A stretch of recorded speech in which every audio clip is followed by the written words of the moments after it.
The show goes on into a brand new year. First episode of the official show here in 2025 on the Fish on First podcast channel with me, Ely Sussman, three of my staffers as well.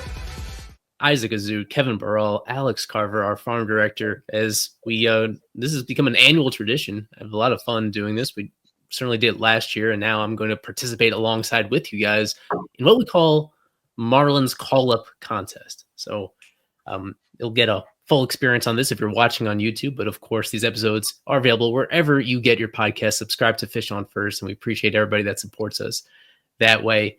On this call-up contest, looking ahead to the 2025 season, it is pretty self-explanatory, where we're going to be drafting players in the Marlins organization who have not yet made their major league debut, and we're going to do our best to predict which ones will make their debuts this upcoming season. Last year, we had Kevin, Isaac, and Alex Carver do the draft amongst themselves, and I hosted it.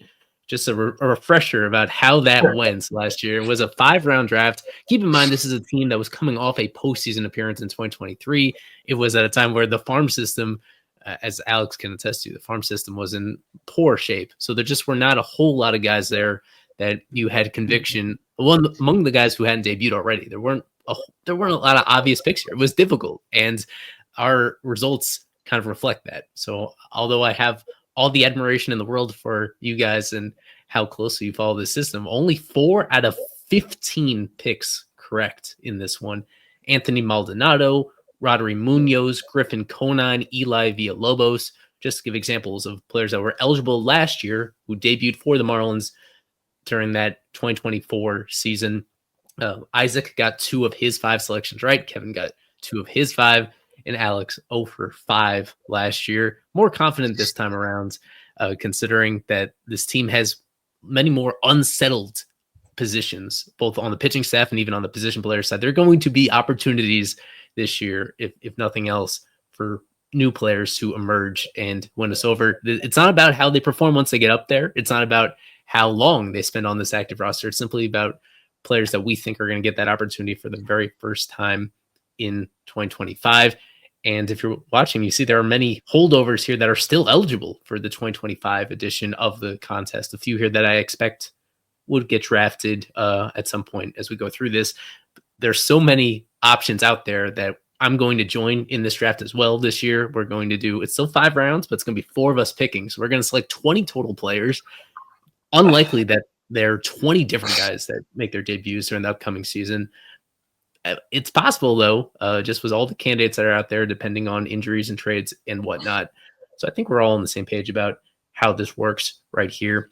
All that's left is to determine the draft order. Anthony Maldonado, first overall pick last year. To determine the draft order here, let's try to guess the closest to what his major league debut date was last year for the Marlins. Maldonado, unfortunately, no longer with the Marlins. But here he is, pitched a handful of games out of their bullpen. Now he's with the A's organization, I think. But yeah, right. But this one, again, I'll throw out the first guess with this, and you guys can adjust around it as you want. But my guess for Maldonado's debut date in 2024 was June 19th. That's what I'm going with. So just in order, Isaac, what do you think Maldonado's debut date was? I thought it was a lot earlier. Yeah. I'm going to go with May 5th. Was I right? I don't know. We're going to find out soon. Kevin, what is your guess? That photo's from his debut. I know that for sure because it was an open roof. He started the game against Washington. Swell. Yes, it helps. I will go May 18th. I think you're pretty spot on, Isaac. You're pretty close, I think. All right. And Alex, what is your guess here? You're muted. Sorry. I'm actually pretty close with one of his trainers who actually came down here for his debut. And I remember vividly talking to him about it because we thought he could have made it out of spring. He didn't. I know it was early in the year. I'm going to say earlier than you guys. I'm going to go April 22nd. I think you may be right. I think Well, let's find out together. Pull up Anthony. I know it was in man. April. I just don't know the You're gonna exact- let him be right just to choose Troy 1-1, man. Oh my goodness, man. I guess I had Beozo stuck in my head because I was way off. Let me take the defining screenshot here for you. April 26th. So I'm Man. saying. Yeah, I was way off right there. Yeah, so I'm maybe- gonna pick last, and Carver was by far the close. Well, yeah, it was pretty close between Carver and Isaac, but Alex will draft first, Isaac second, Kevin third, and I thought I was myself second. I last. said May 18th. Okay. And we'll do a snake draft here. May 5th is closer to April 26th than Oh, May you said 5th. My bad. Drafting players that are most likely to make their MLB debuts with the 2025 Miami Marlins. So be careful not to pick anybody that has already debuted, even if they're still rookie eligible, prospect eligible. Alex, who is your first overall pick in the call-up contest? So I know there's going to be questions. I know they got Quantrill to kind of fill out the back of the rotation, but I do know that this guy's going to get a chance hopefully sometime next year. I think he's pretty close already. I'll go Robby Snelling with the first pick. Wow. Thank God. That's not who I would have done. Yeah. Wow. Okay. Okay. Yeah. Another note here, just for our audience's education, you want to consider guys, whether they're on the 40-man roster, what particular positions they played, how many options they have. That stuff comes into play. It's not only a matter of talent that determines who gets called up and who doesn't, and past experience and whatnot. So, just keep all these things in mind as we go through, because that is something that will at least influence some of my picks. Number 2 overall pick, Isaac Azout. I like it. Well, the last time I chose the Rule 5 pick, Mr. Nick Enright did not make the team. But I have a little bit more faith in Liam Hicks this year. I believe that he will make his Major League debut with the Marlins as a wonderful offensive-minded backup to Nick Fortes and more of a placeholder until Agustín Ramírez gets called up later. Maybe he's another choice in this episode. Go ahead, Alright. Kevin, with your first pick. Yeah. So I'm gonna go with one of the NRIs, Robinson Piña, who will definitely be called up at some point. I remember when I said Roderick Munoz last year and I got laughed at, and he was one of the guys that got called up. Piña is a guy who's been in AAA for a while now. They're gonna need at some point some starting pitching. So it's like one of those guys who they'll probably call up for a day, DFA the next day. But it counts. It's a major league debut. So that gets me a point. Sure. Nice. So we go to me now. I'll snake draft, so I'll make 2 consecutive picks here at the end of the first round. My first one, not going to be there at the start of the season in all likelihood, but I'm fairly confident that Agustín Ramírez is going to be playing in the major leagues this season for the Marlins, and likely will have a bigger role when all is said and done than some of these other guys, considering their need for offense and the hope right now, and we could call it just a hope, maybe not based in reality, that he can be a major league catcher. But the bat is going to get him to the big leagues and help him stay. As somebody that has already performed well at the AAA level, not a whole lot left to prove on the offensive end. So just a matter of time between when we'll see Agustín majors.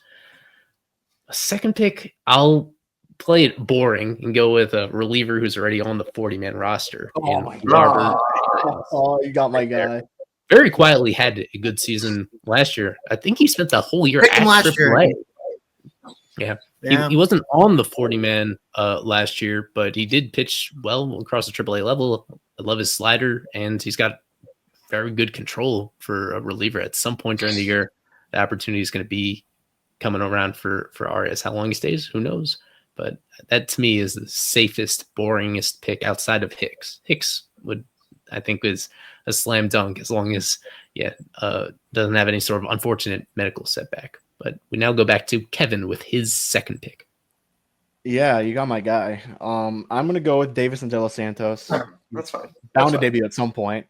So yeah, I mean, he's I saw him for the first time in person. He's a huge dude. I can see why the power's there. And he's the first baseman of the future, and they're probably going to want to see him at some point. If someone like a Mervis is struggling or a Bride begins to struggle, and Deyvison's killing it in AAA, you may as well call him up and see what you got. Absolutely. Okay, go ahead, Isaac. With my second pick, I'm going to be going with the chosen one, Victor Mesa Jr. He will be making his major league debut. I have it on good authority that he would have been up last season had it not been for his injury, and he will be up sooner rather than later. I'm not completely sold on Miami's corner outfield situation, mostly with Stowers and Conan, and so I think that Victor Mesa Jr. will get a shot at some point during this long season. Good pick. We are back to Alex Carver with back-to-back picks to finish off the second round and to start the third round. All right, so both guys that I was going to take just got taken in front of me. So give me a second. 40.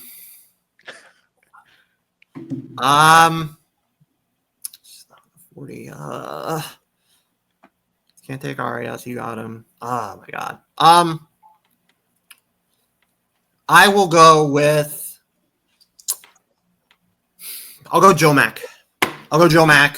The power surge last year, I think, is for real. I think his defense is good. And I just really like his maturity. So I think he's for real. I think he goes to AAA to start. And then if the Marlins need to look at a catcher, if Agustín is struggling, if somebody gets hurt, they don't have a ton of depth. If they move Agustín off of catcher, which I think they probably will, I think Joe Mack's the next guy. So Joe Mack here. And then for a second one, I like this guy. He's in camp too. And he was a stud last year. I'll go reliever because you always need relievers. Austin Roberts. I think he's good. I like him. He's in camp. I think he threw today. I think he's good. So I will go with Austin Roberts, who was a stud last year. I think that he could be up. We'll go Austin Roberts. Okay, back to you, Isaac. In the third round, this is the 10th overall pick in the call-up contest. Okay. I think Mr. Isaac Azout is going to go. Wait, let me check one thing. Just to confirm he has no major league time. We're going to go with Ronny Simon. Oh, my God. What the fuck? He is going to easily get some major league playing time this year. I was certain. I just wanted to make sure I pronounced his name correctly. I knew he didn't have any major league time. But yes, I'm very confident in my first three. There's no way any of those three don't make it to the major leagues this year. It seems so simple when you make the picks, and then it plays out. Well, last year it didn't seem so simple, honestly. I wasn't even. Yeah, but anyway. Okay, well, we're halfway through. Back to Kevin here and his third pick. Yeah, I'm gonna have to scramble. He took my guy. I honestly didn't think you'd take him. Okay, let's go with. All right. I'm going to take Jakob Marsee. He has a good speed profile, ideal leadoff hitter, gets on base, good defense at all three spots in the outfield. I think at some point they'll call him up. Yeah, another good one. Oh, boy. Yeah, all of a sudden things do look a little bit trickier than I thought a few moments ago because we are pretty aligned on these ones. So back-to-back picks for me to finish off third round and to start the fourth. I'll do another boring reliever one. This one not on the 40-man roster, but Matt Pushard. Oh, I like it. Yeah. He's been around. He is like 27 years old already, and he's been producing well in AA. I think he got a taste of Jacksonville last year. If he didn't, he should have at that point. Yep. And just a pretty safe profile that they're going to need a lot of different arms throughout the entire season. So I think he gets an opportunity at some point, even if expectations are not particularly high. Oh man, this is going to pain me to. Yeah, man. I'm going to hold my nose and select Jacob Berry here in the fourth round. Whoa, a major league debut? I mean, he played quite a bit at AAA. He sort of held his own offensively. I don't know what they're going to do with him defensively at this point, but it's at a stage of his career where, I think I know how it's going to go when he gets a shot at the big league, but some credit to him. Back-to-back years now where he has really dug himself out of a nightmare slump to start the season to look more respectable down the stretch. So on one hand, there's not a defensive position that I really like him at. On the other hand, being positionless means that there could be opportunities that come along the way. Back to Kevin here in the 4th round. You've picked Robinson, Piña, Deyvison, De Los Santos, and Jakob Marsee so far. Who's next up? Next up is going to be another NRI pitcher who will probably be used at some point. John Rooney. Yes, he is actually an NRI. He's on the Marlins. He's a real person. He's on the Marlins. He pitched for the Dodgers last season in AAA. Yep. Not great, but they'll use him at some point. He's a lefty. They need lefties. Nardi obviously dealing with some injuries, so you never know. Yeah, I agree. I like where your head is at because I too have a lefty NRI on my board here, but I have all position players. Yeah, maybe I do need to go pitcher. Sugar. We are gonna. He was just so bad. I can't go with him either. I think Troy Johnston gets a shot this year. This is the year for Troy. Troy Johnston. Oh my God! This is it. This is it. This is his last year. You may have taken Carver's last pick. This is the last year of club control for Mr. Troy, and one of the better humans in the organization. I think this has to be the year. If anything happens to Matt Mervis or Jonah Bride, Troy and his lethal hit tool will be up next. I have him listed as an outfielder now. Kevin, please. So we're back to Alex for back-to-back picks here. It's in the 4th, and then your final pick. So far, you have Robbie Snelling, Joe Mack, and Austin Roberts. I will go with another pitcher between two guys. One's an invitee, the other one is not. As well. I can go with the one that's an invitee because I think they think higher of him. But I like the other guy a lot too, and I hope somebody gets him because I think he'll be up. Josh Ekness. Josh Ekness, a stud, great last year, being pushed quickly. I think he gets up. Josh Ekness here. And my last one, I could get that other guy that I'm thinking of, but we'll go position. We'll go with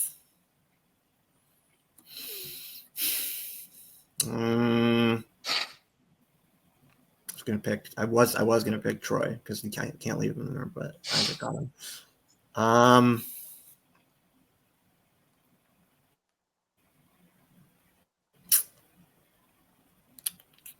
Jeez, it's hard. At this point, it's hard.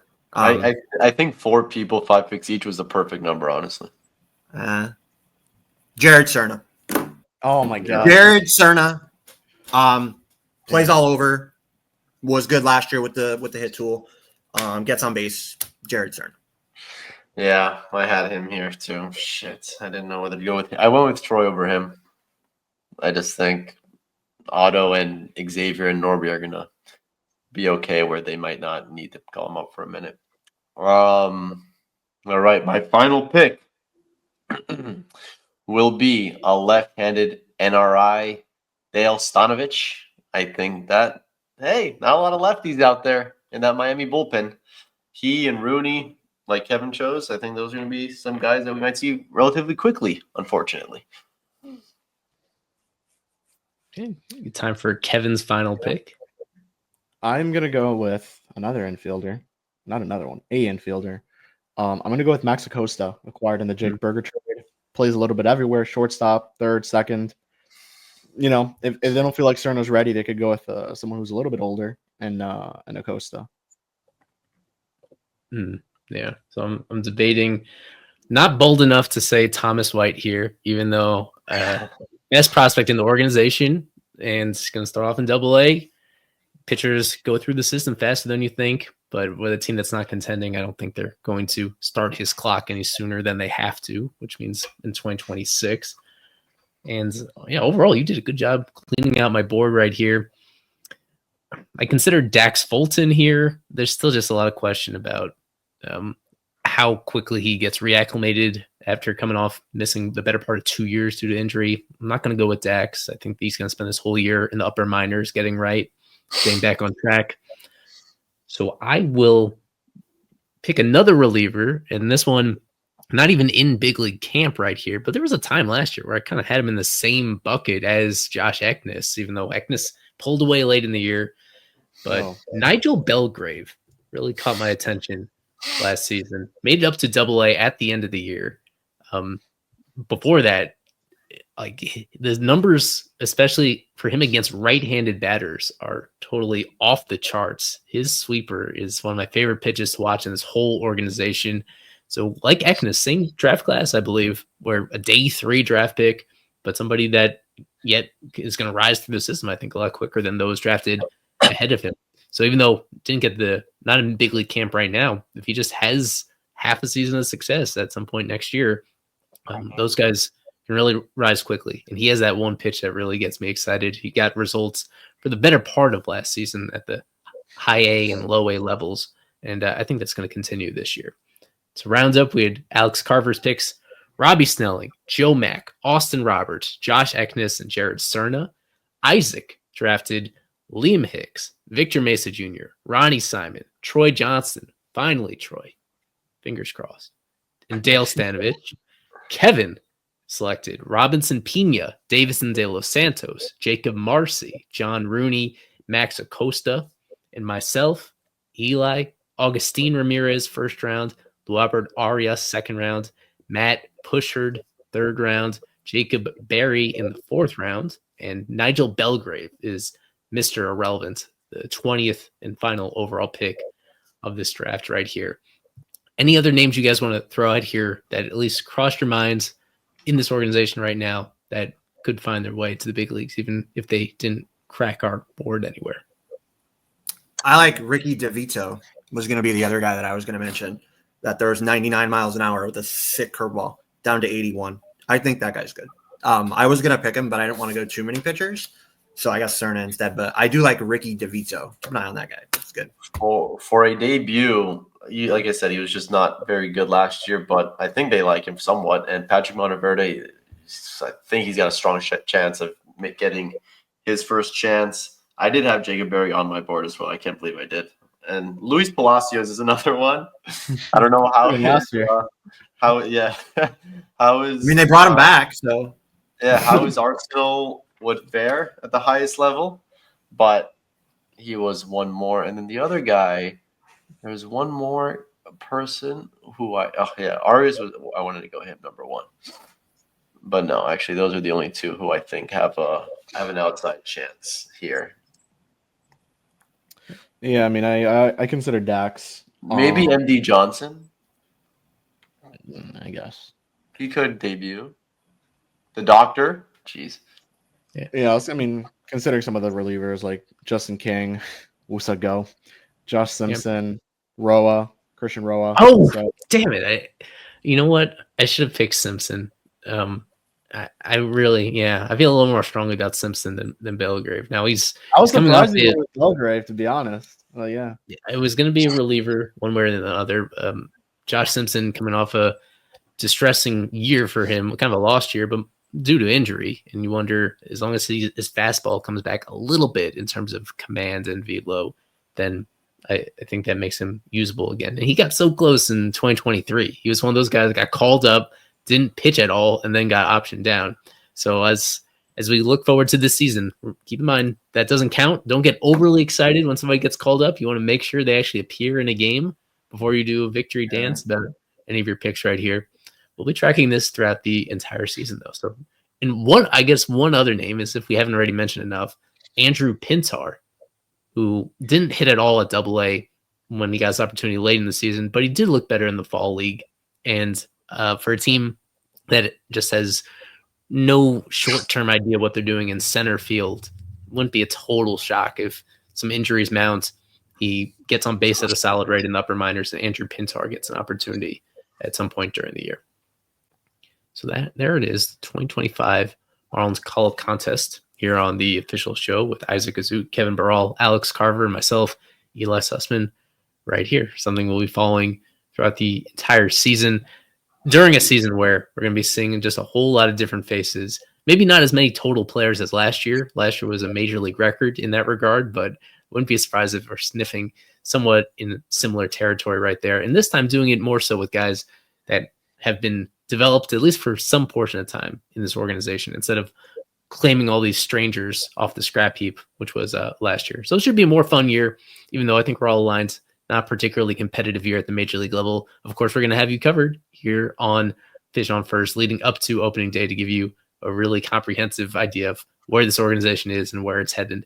Right now, we have our own prospect-specific pod on our network, Swimming Upstream, with Alex Carver, and Kevin hops on that very frequently as well. So throughout the entire season, they're going to be getting you acquainted with not only the prospects that are creeping to the big leagues this year, but those that are even in the further distance, ones that are going to have a huge impact on this Marlins organization. Thanks everybody for tuning in. And thanks for supporting what we do on Fish on First. Tuning into our content is a huge support. Like and subscribe. Become a super sub if you are so inclined. That is crucial as well by supporting us as a paid subscriber on our site, fishonfirst.com/subscriptions in order to do that. Thanks a lot for tuning in as always, and go Fish.